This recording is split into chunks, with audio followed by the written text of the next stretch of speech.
Eh bien, on est dans Éphésiens chapitre 6.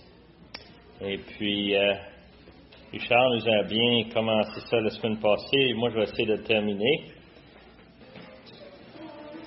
Éphésiens 6, verset 10. Et on va aller jusqu'au bout. Au reste, fortifiez-vous dans le Seigneur et par sa force toute puissante. Revêtez-vous de toutes les armes de Dieu afin de pouvoir tenir ferme contre les ruses du diable.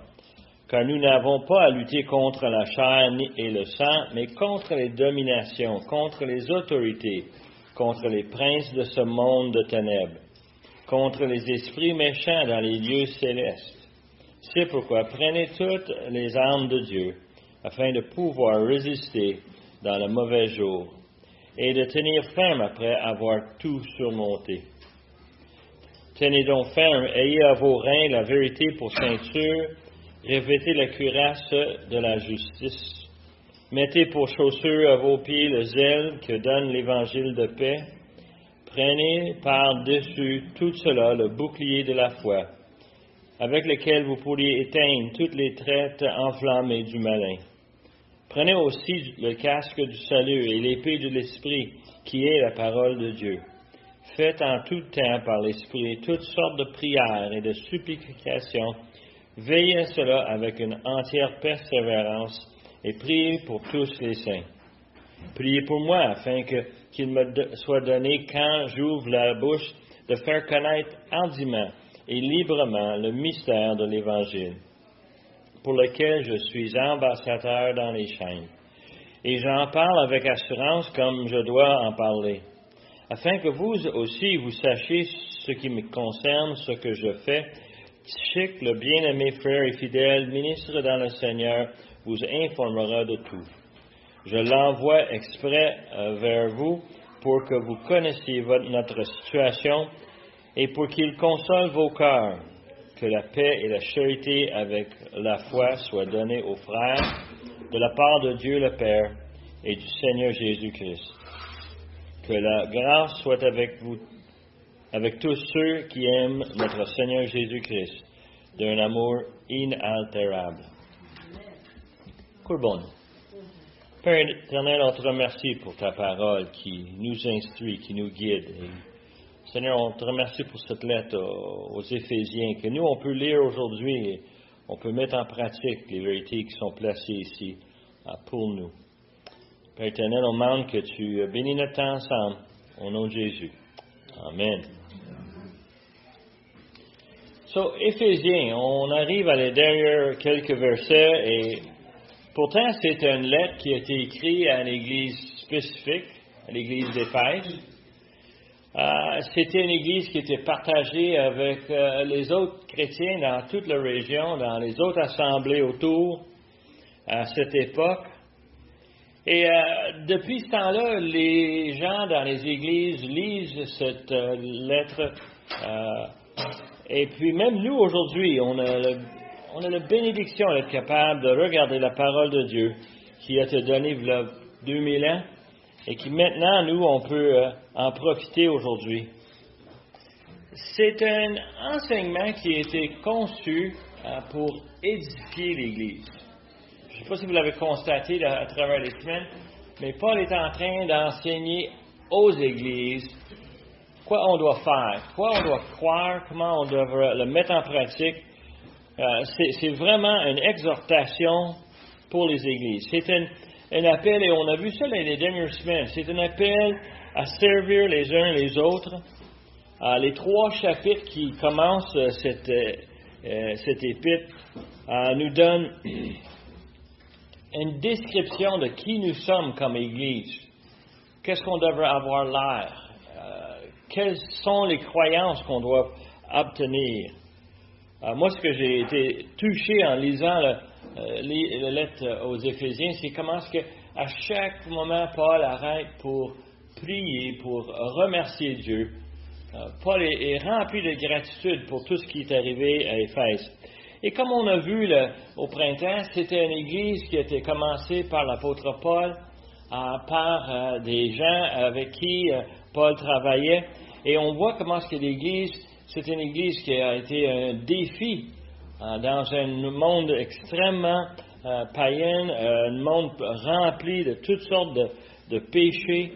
Et pourtant, Paul a resté là 3 ans pour enseigner. Il a formé des missionnaires et les a envoyés dans toutes les villes autour. C'était un défi.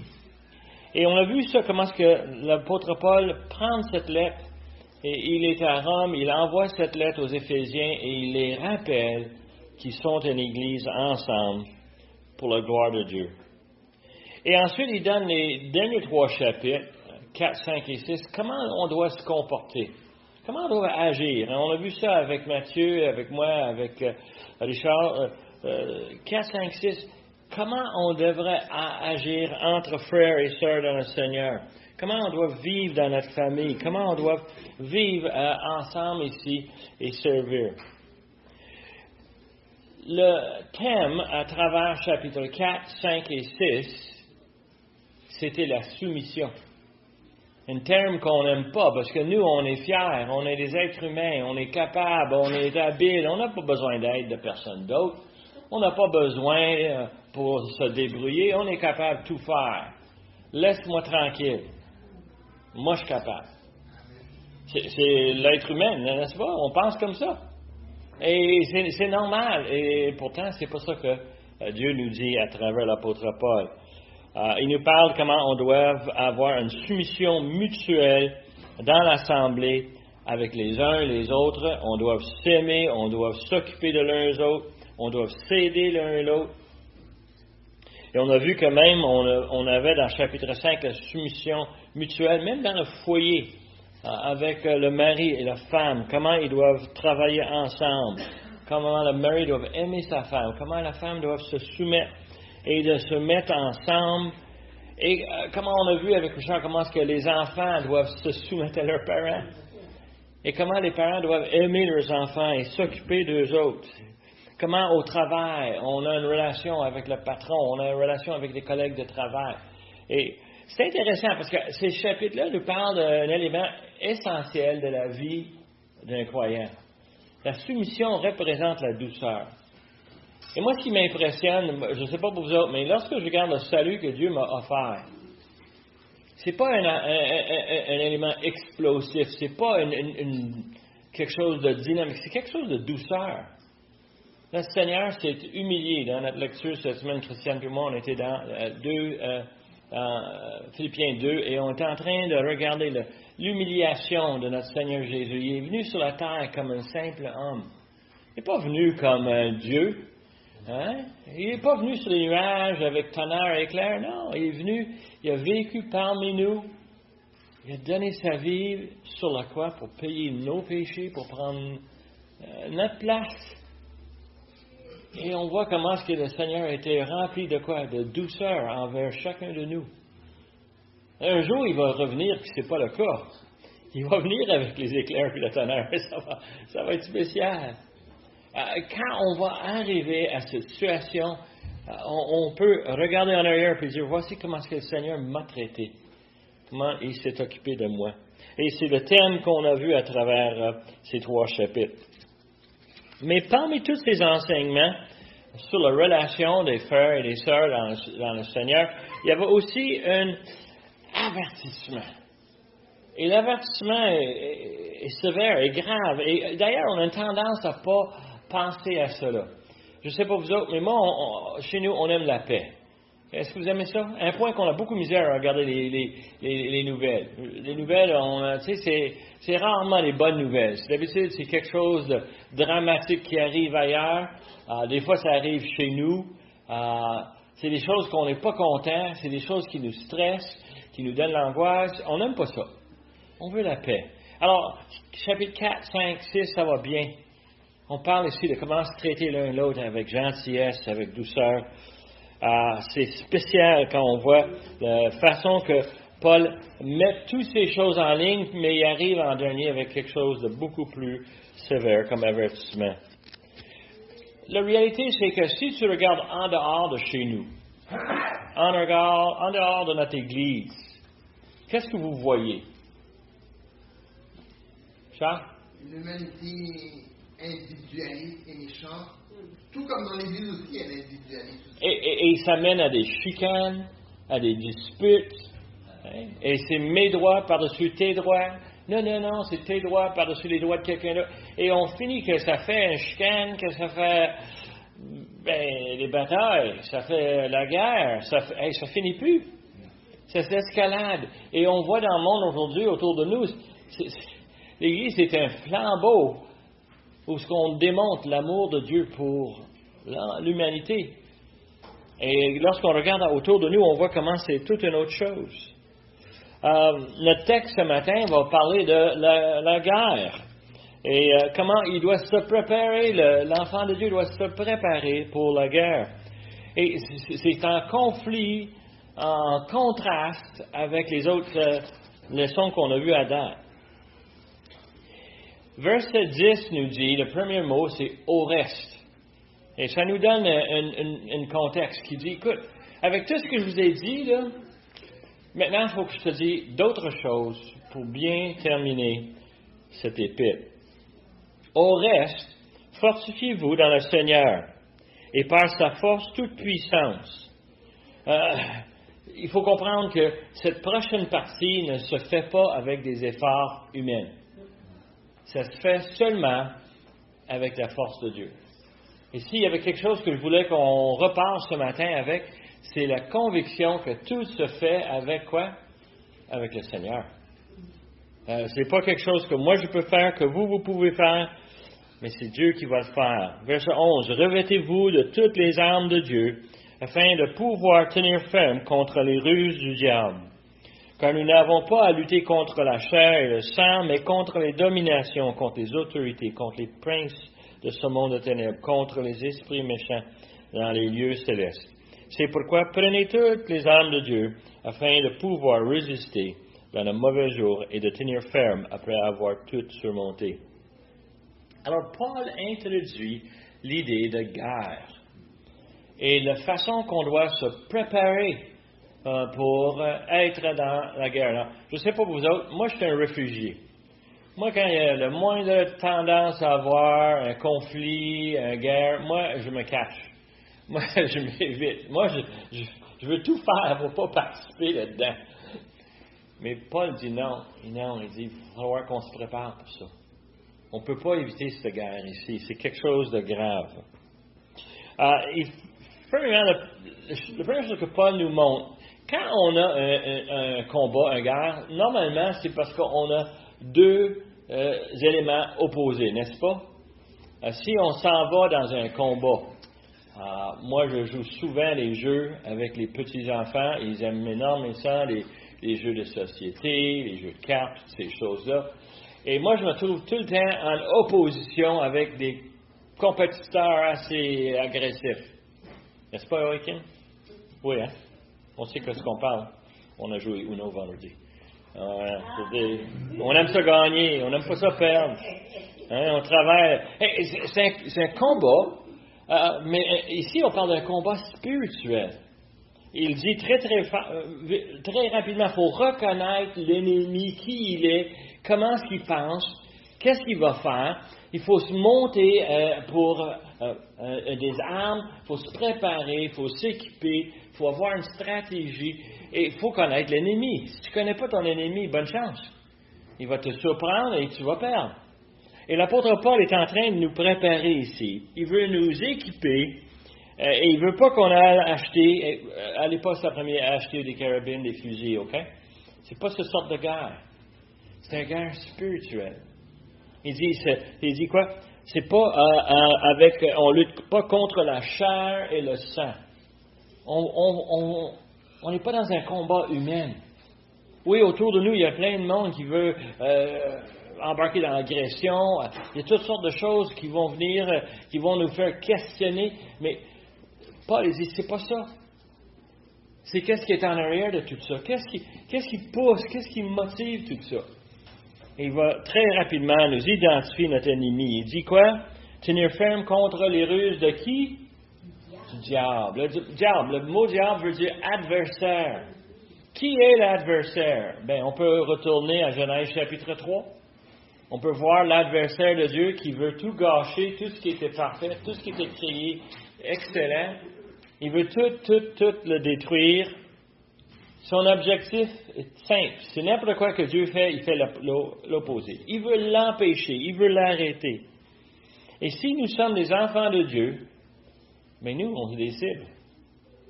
Le diable, il cherche à nous tenter avec des ruses, avec toutes sortes de choses. Et littéralement, il parle ici contre les dominations, les autorités. Et c'est pas une guerre politique. Il ne parle pas ici de le Parti libéral ou le Parti conservateur. Il ne parle pas des républicains ou des démocrates. Il ne parle pas de politique ici. L'apôtre Paul est en chaîne à Rome, sous l'emprise de l'empereur. C'est pas de ça qu'il parle. Il ne parle pas de ça quand il parle ici de domination. Qu'est-ce qui domine? C'est Satan qui domine. Satan a une armée prête à attaquer. Et cette armée comprend des démons, ça comprend des êtres humains qui sont esclaves du péché. C'est toute une force avec laquelle on va faire face. Et littéralement, il va nous gagner par des ruses. Des ruses, c'est pas pour nous faire trébucher physiquement. C'est pour nous faire trébucher dans la façon qu'on pense, dans la façon qu'on raisonne. L'apôtre Paul comprend très très bien que nous sommes carrément contre le monde autour de nous. On ne pense pas comme eux. Si on lit les Écritures et si on assimile chez nous la pensée de l'Éternel, l'Esprit qui nous éclaire, nous, on ne pense plus comme le monde autour de nous. Moi, je me souviens, il y a longtemps, quand j'étais assis à l'université et les professeurs enseignaient. Puis j'écoutais ces choses, et moi, j'étais un jeune, j'avais peut-être 17, 18 ans, et j'écoutais ça, puis je me disais, c'est pas comme ça que la parole de Dieu décrit le monde. C'est pas comme ça que c'est fait. Mais les professeurs, eux autres, sont convaincus. Ils nous enseignent. Et très rapidement, à l'université, j'avais appris quelque chose, c'est qu'eux autres, ils peuvent penser tout ce qu'ils veulent. Mais moi, je sais où ce qui est la vérité. Je sais où ce qui est. Et ça m'avait mis littéralement en un esprit contre. Quand j'étais jeune, je cherchais à débattre n'importe qui sur l'évolution versus la création. Moi, je voulais tout le temps embarquer dans ces débats. Et je perdais tout le temps. Moi, je gagnais, hein, mais les autres ne cédaient pas un point. Pourquoi? Parce qu'ils sont convaincus. De quoi? Les dominations, les autorités, les ruses du diable.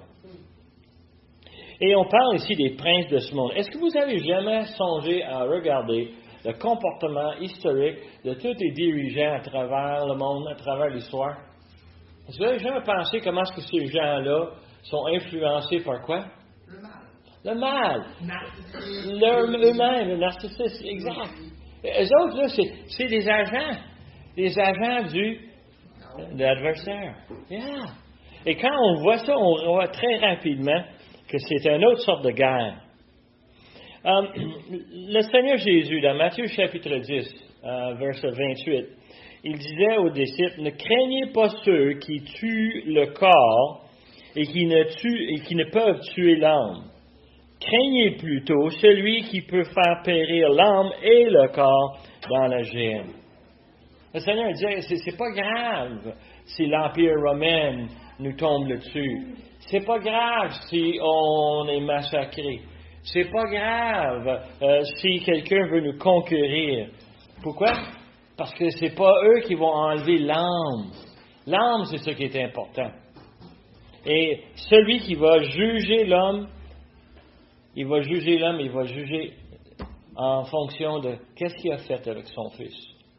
Et le Seigneur Jésus était en train d'enseigner ses disciples.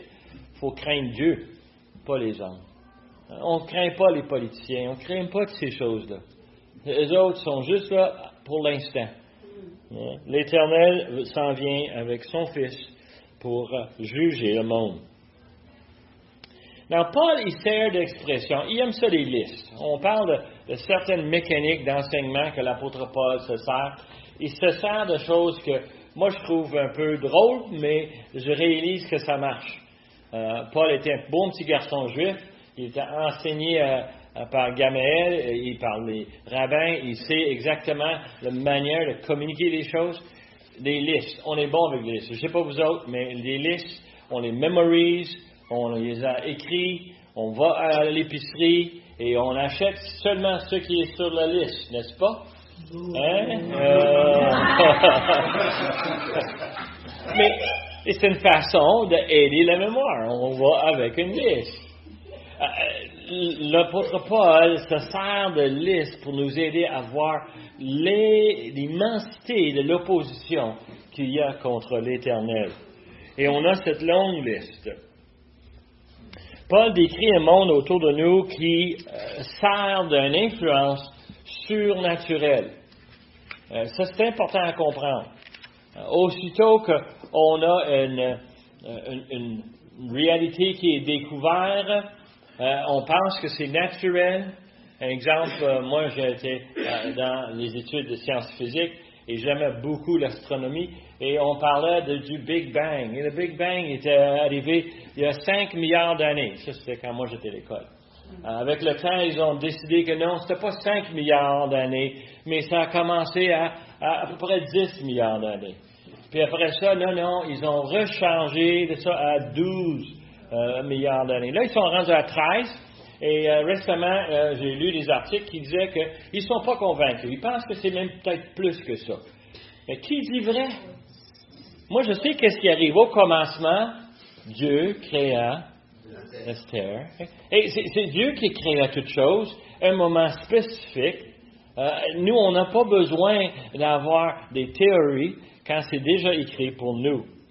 Et nous, on parle d'une création surnaturelle.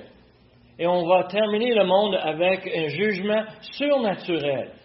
Et on est embarqué, veut pas, dans une guerre surnaturelle. Et c'est important parce que Paul va parler des armes avec lesquelles on a besoin. Et ce n'est pas des armes physiques, c'est des armes surnaturelles. Alors, très important, Paul décrit un monde qui vient non de juste la terre, mais aussi des lieux célestes. Il parle ici des anges qui sont rebellés contre l'Éternel et comment est-ce qu'ils ont été jetés du ciel, et ils sont jetés sur la terre et ils sont déjà parmi nous. On voit la réalité. Verset 11 nous dit que le diable, qui est l'adversaire, lui veut tout défaire. Et il cherche à défaire les plans de Dieu et il va servir de tous les moyens possibles. Il va prendre tout ce qui peut distraire. Est-ce que vous êtes distrait? Moi, j'ai beaucoup de misère, à concentrer, surtout quand il y a toutes sortes d'influences. Un exemple flagrant. Est-ce que vous avez jamais essayé d'étudier pour un examen quand la télévision roule à côté de toi? Ça marche pas, hein? Non, ça marche pas. Les écrans, l'ordinateur, le PC, est-ce que ça aide? Oui, mais des fois, c'est une énorme distraction, n'est-ce pas? Hein? Oh, regardons ça! Walmart invente! Oh, regarde! Hein? On peut aller chez Canadian Tire! Oh, le Seigneur, il sait que Satan va servir de n'importe quoi. Les choses qui sont bien, il va les convertir. Moi, je sais que quand j'étudie, un de mes passe-temps préférés, c'est aller chercher de la bouffe. Je ne sais pas, c'est fun de manger au lieu d'étudier. Je ne sais pas vous autres. C'est bien plus facile d'aller chercher du popcorn. Non, mais la nourriture, c'est bon, n'est-ce pas? Mais quand c'est une distraction, et c'est juste un exemple flagrant comment est-ce que Satan va servir de tout ce qui est beau dans ce monde, il va le convertir en mal, il cherche à nous faire tomber. Et littéralement, c'est ça que Paul va faire face ici.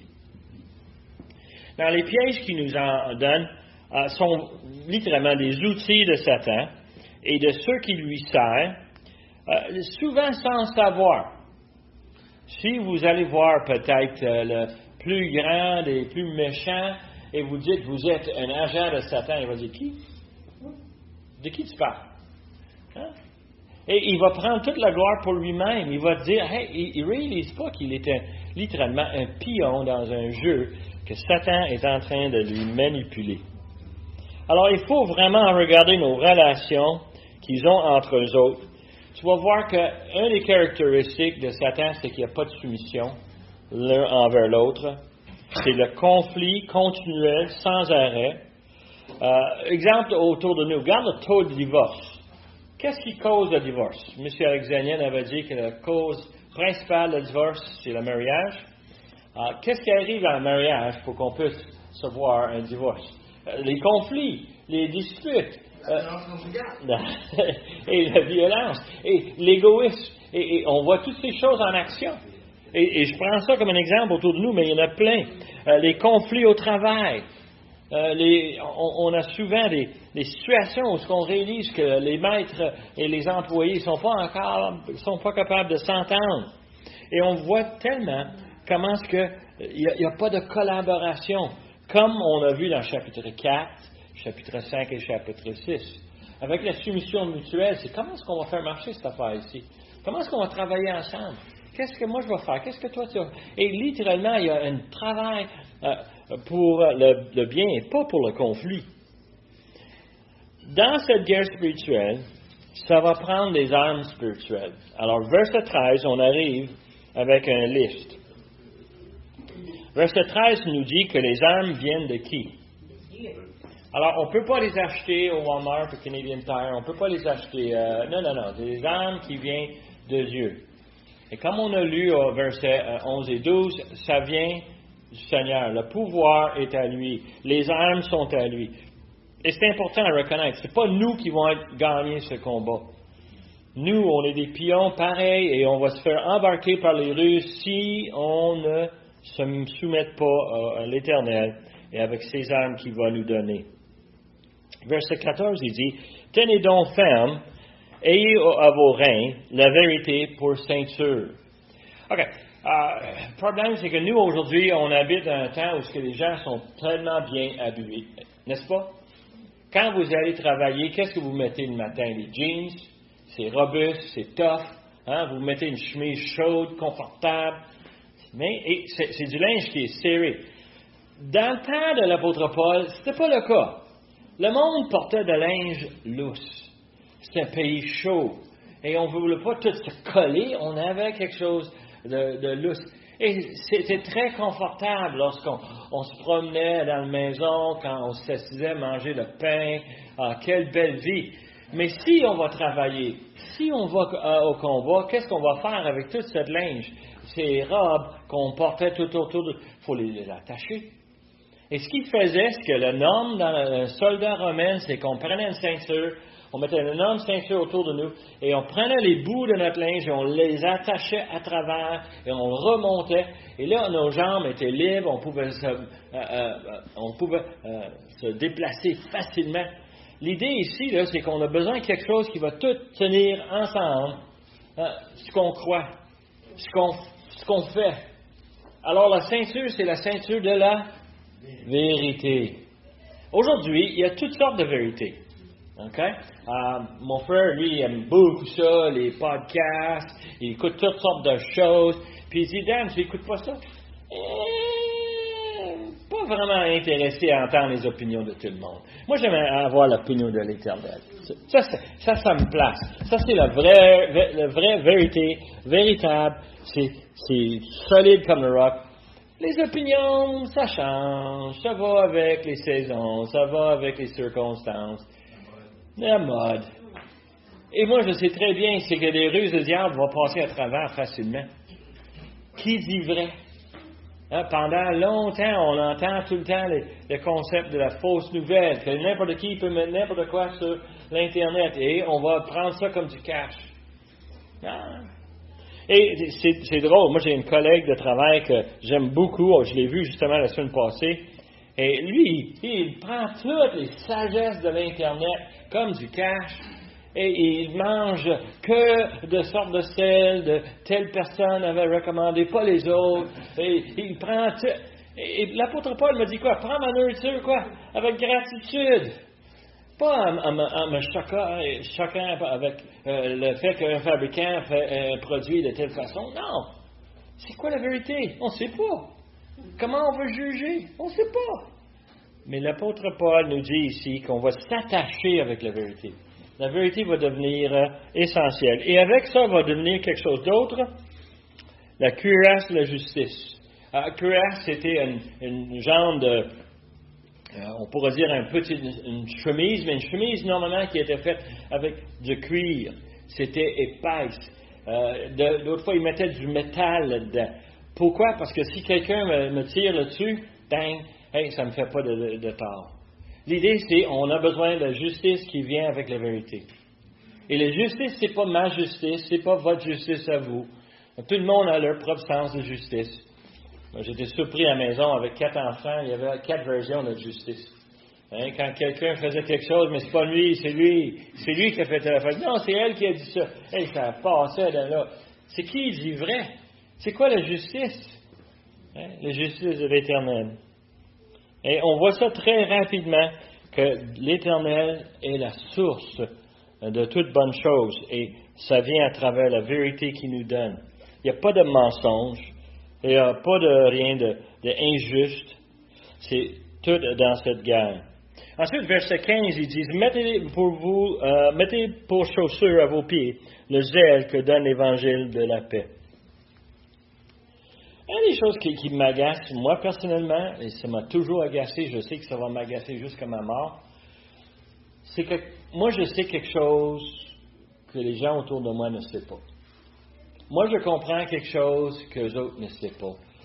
Qu'est-ce que je peux faire pour leur faire comprendre que Dieu a envoyé son Fils payer mes péchés, payer leurs péchés, et nous n'avons que mettre notre confiance, mettre notre foi dans le Seigneur.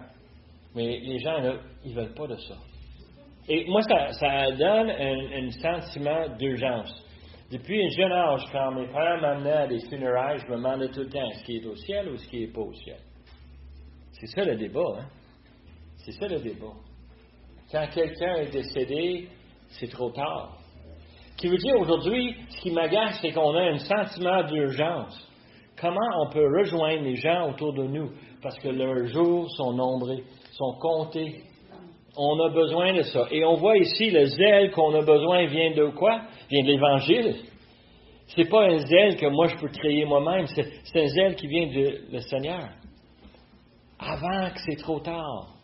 Règle tes comptes avec Dieu. Tu n'es pas capable. Tu as besoin du Seigneur Jésus. Et littéralement, cet évangile devrait nous pousser. Je ne sais pas, vous autres, vous connaissez, vous avez certainement connu Guy Lavoie. Vous l'avez connu?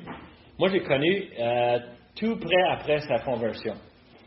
Et c'était drôle. C'était un hippie. C'était un gars qui était dans les drogues autrefois. C'était un gars qui était dans toutes sortes de niaiseries. Mais quand il a connu le Seigneur, il ne pouvait pas s'empêcher de donner l'Évangile à n'importe qui passait. Dans la rue. Hey, veux-tu me parler?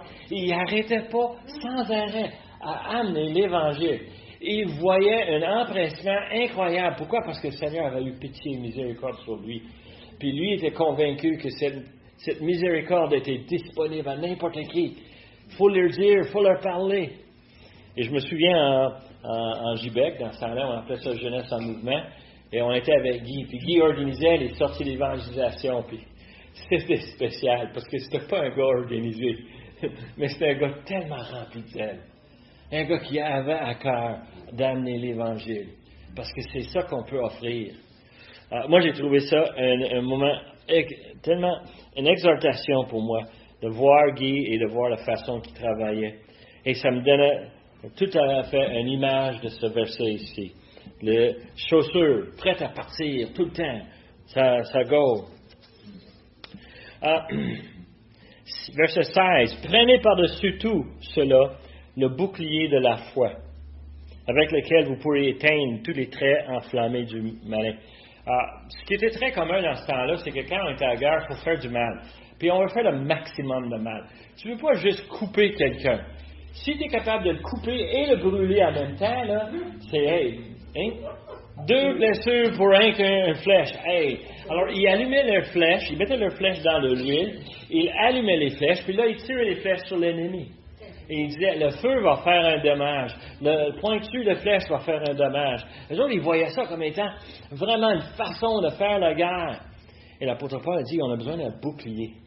Et il dit ça d'une façon, moi je trouve vraiment spéciale. Il dit quoi? Il dit, par-dessus tout cela. Alors, on a notre ceinture, on a notre cuirasse, on a nos sandales, on est tous équipés. Et en plus, on prend un bouclier en avant de tout ça. Et le bouclier est pour arrêter les flèches. Et ce bouclier, c'est quel le bouclier? Bien, c'est notre foi. Il faut comprendre que la foi que Dieu nous a donnée, la foi que Dieu nous a donnée, ça fait quoi? Bien, ça nous protège. Pourquoi? Parce que n'importe quoi qui arrive, moi je regarde au Seigneur. Ma confiance est dans le Seigneur dans toutes choses. Que ce soit la maladie, que ce soit une blessure, que ce soit un problème personnel, peut-être un problème économique. Je sais que le Seigneur est là, il me regarde, et moi je regarde à lui, et je sais que lui, il va me donner la porte de sortie nécessaire. Il va m'aider à travers, il va me soulager. C'est lui qui va être le bouclier. La foi qu'on a dans le Seigneur. Verset 17 nous dit, prenez aussi le casque du salut.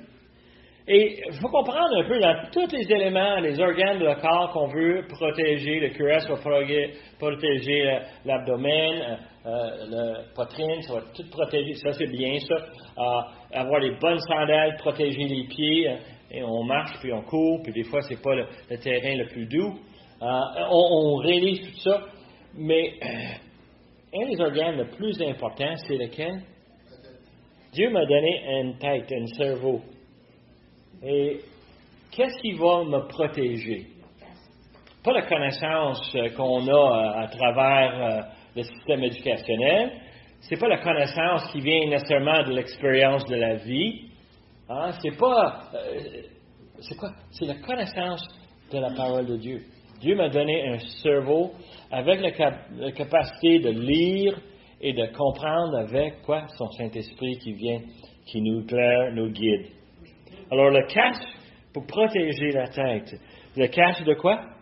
Du salut. On revient constamment à ces éléments-là. L'apôtre Paul, il n'est pas neuf. Il prend cette liste et avec chacune des listes, il va pointer à quoi? À l'Éternel. Au salut qu'il a fourni. Le fait qu'il nous a donné la foi. C'est Dieu qui nous a équipés et c'est Dieu qui va nous aider. Alors, nous, on a besoin de se faire protéger des mensonges de l'ennemi. Et moi, je trouve une des façons les plus faciles, c'est quand quelqu'un me dit quelque chose, qu'est-ce que dit la parole de Dieu sur le même sujet? Et je sais que je reviens tout le temps, bien, ça commence avec le fait que Dieu m'a aimé, il a envoyé son Fils pour me sauver. Je pense que c'est ça qui va l'emporter. Tu peux dire n'importe quoi, c'est pas grave, parce que moi, la vérité, c'est ça qui est essentiel. Ce que Dieu m'a donné, c'est le salut. Et la prochaine arme, je trouve ça spécial que l'apôtre Paul parle de toutes sortes d'armes défensives. Protéger la tête, la poitrine, l'abdomen, protéger les jambes, les pieds. C'est tout de défensif. Moi, je sais qu'une bonne défense, c'est quoi? C'est une bonne offense. Quand on se fait attaquer, c'est bien fun de se défendre, mais c'est fun aussi d'être capable de repousser. Avec quoi on va faire ça? Bien, avec un simple outil et l'épée de l'Esprit qui est la parole de Dieu. L'apôtre Paul arrive avec ce thème-là, puis il espère qu'on va le comprendre, mais pour être sûr, il nous identifie. C'est quoi cette arme-là? C'est quoi? L'épée de l'Esprit? Bien, on l'a dans nos mains. La parole de Dieu. Et c'est surprenant comment est-ce que la parole de Dieu peut nous aider à combattre toutes les ruses du diable. Si on pense à notre Seigneur Jésus qui était tenté par le diable, il s'est servi de quoi pour se défendre contre Satan? Il est écrit. Amen.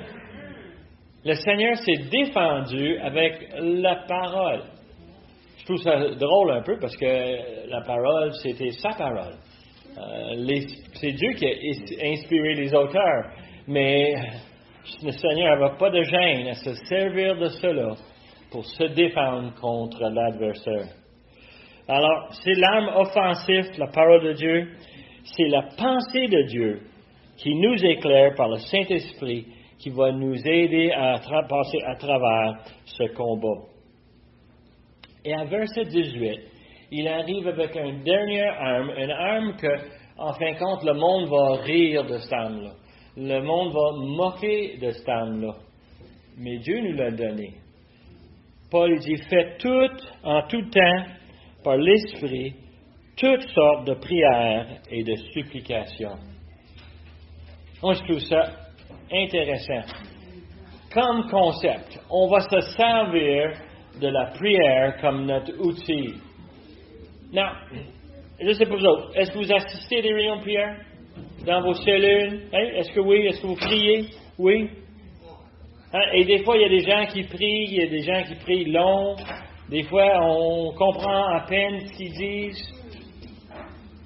Mais qu'est-ce que l'apôtre Paul a dit aux Thessaloniciens dans le chapitre 5, verset 17 du premier Thessalonicien? Il a dit quoi? Prier sans cesse. Ça devrait être normal. Ça devrait être notre réflexe. Et ça nous mène à penser, pourquoi est-ce qu'on va prier si Dieu nous a équipés avec toutes sortes d'armes? On est des bons soldats, on est habiles, on a besoin de prière. On n'est pas capable de faire ceci tout seul. On a besoin de l'aide de l'Éternel. Malgré toutes les situations, dans toutes les conditions, vous êtes joyeux, vous avez eu un succès incroyable. Qu'est-ce que vous devez faire? À genoux. Prie le Seigneur. Remercie-lui pour la grâce et la miséricorde qu'il t'a donnée. Vous êtes en défi, vous avez un problème, vous n'êtes pas prêt, vous avez des inquiétudes, on se met à genoux. Seigneur, aide-moi dans mon moment de faiblesse. J'ai besoin de toi. J'ai besoin de ton aide. J'ai besoin de ta parole qui m'instruit. Donne-moi ce que j'ai besoin. Et Paul veut rendre ça très personnel. OK? Il donne cette notion de l'arme ultime qui est la prière envers l'Éternel. Et verset 19, il va dire quoi? Et maintenant, priez pour moi. Le grand enseignant, celui qui connaît toutes ces choses-là, lui qui a pondu toutes les l'Épître aux Romains, et toutes les l'Épître aux Corinthiens, les deux, enfin il y en avait 4, et l'Épître aux Éphésiens, Philippiens, et c'est tout plein de grands enseignements. Qu'est-ce qu'il dit? Priez pour moi. J'ai besoin de prière, j'ai besoin de l'aide. Il dit, afin qu'il me soit donné, quand j'ouvre la bouche, de faire connaître hardiment et librement le mystère de l'Évangile. Il n'a pas dit quand j'ouvre la bouche pour me défendre devant l'empereur. Non, c'est pas ça qu'il veut.